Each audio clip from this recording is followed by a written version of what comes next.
TNI dan Polri adalah politik negara, sehingga netralitas itu perlu sekali dijaga.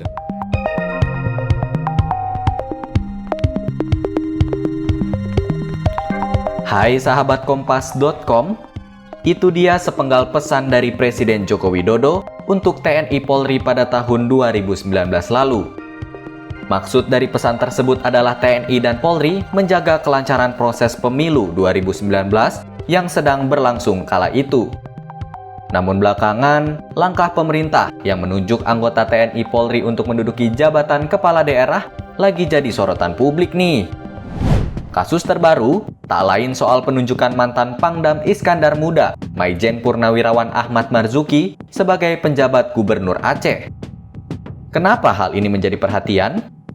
Ini karena Ahmad baru diangkat menjadi staf ahli Mendagri pada Senin 4 Juli 2022. Tapi keesokan harinya, ia beralih menjabat sebagai orang nomor 1 di Aceh.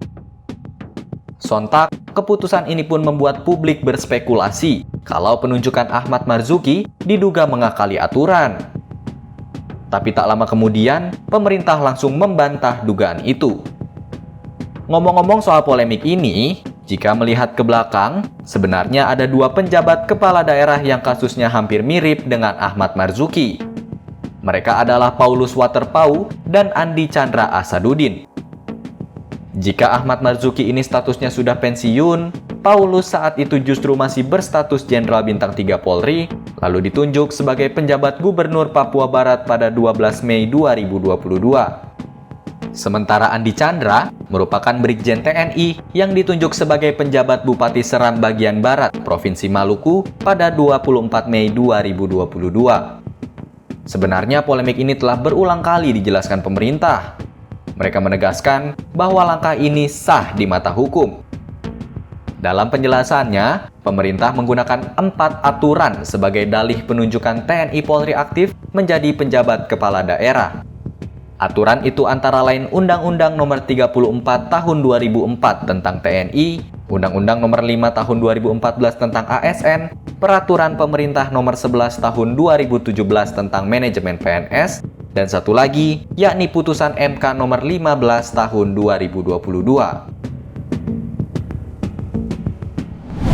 Menurut pemerintah, keempat aturan itu memperbolehkan anggota TNI Polri aktif menjadi penjabat kepala daerah.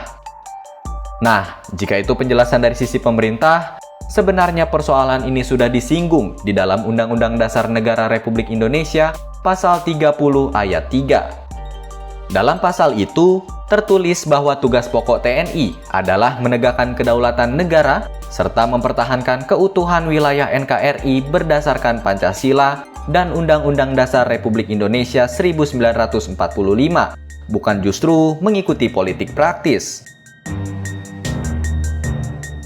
Masuknya anggota TNI Polri aktif ke sektor pemerintah ini pun tak pelak menuai kritik dari elemen masyarakat, salah satunya koalisi masyarakat sipil.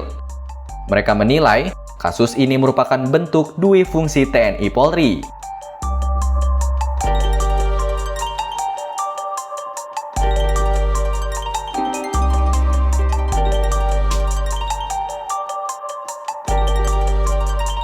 Nah, ngomong-ngomong soal dui fungsi TNI Polri, sebenarnya hal ini udah pernah terjadi di Indonesia, sahabat Kompas.com.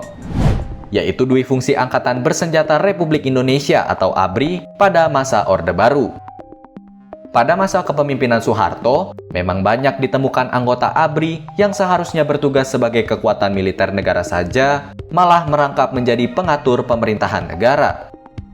Alhasil, kondisi ini pun mengakibatkan pelanggaran HAM merajalela, hingga tidak transparannya sistem pemerintahan kala itu. Nah, maka dari itu, berkaca dari kasus ini, sebenarnya pemerintah bisa saja tak lagi menunjuk anggota TNI Polri aktif menjadi penjabat kepala daerah. Selain itu, Menteri Dalam Negeri Tito Karnavian juga mengakui kok kalau masyarakat kerap memberi masukan padanya agar tak melakukan hal serupa. Oleh karena itu, kemungkinan besar Tito tidak akan lagi melantik anggota TNI Polri aktif sebagai pejabat di lingkungan pemerintahan.